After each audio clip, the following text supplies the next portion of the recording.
Finally guys મસ્ત મજાની સવાર પડી ગઈ છે બધાને ગુડ મોર્નિંગ જય માતાજી. હવે ચા નાસ્તો કરી દીધો છે, કામ પણ પતી ગયું છે અને ભાભી જાય ઘરમાં દોરી બાંધા કપડાં સુકવવા.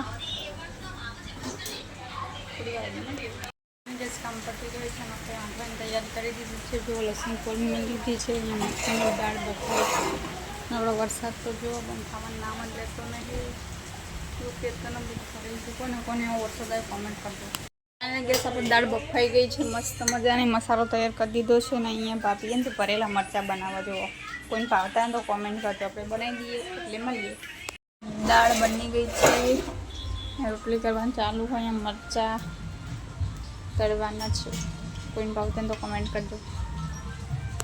ફાઇનલી ખાવાનું બની ગયું છે. જો મરચાં મસ્ત મજાના તળી મસાલો કરીને બનાવી રહ્યા છે. એમાં દાળ છે, બાજરીના રોટલા બહાર બની છે, ચૂલો બતાવો.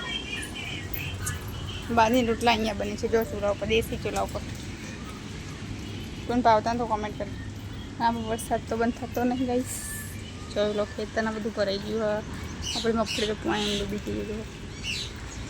જો ફાઇનલી ગેસ ખાવા પીવાનું પતી ગયું. ના તો બ્લાઉઝ સીવા ગઈ ગયા મિની ખાન તો ગાઈસ. અને બે ભાઈ બોન રમવા જો હાઈ કઈ દે ટકી.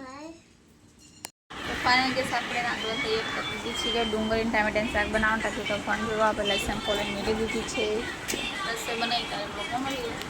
ગેસ આપણે રોટી બનાવવાની તૈયારી કરી દીધી છે. મસ્ત મજાની રોટી બનાવીએ છીએ અને ટામેટાનું સેમનું શાક બનાવી દઈએ છીએ. કોઈને ભાવતું તો કોમેન્ટ કરજો.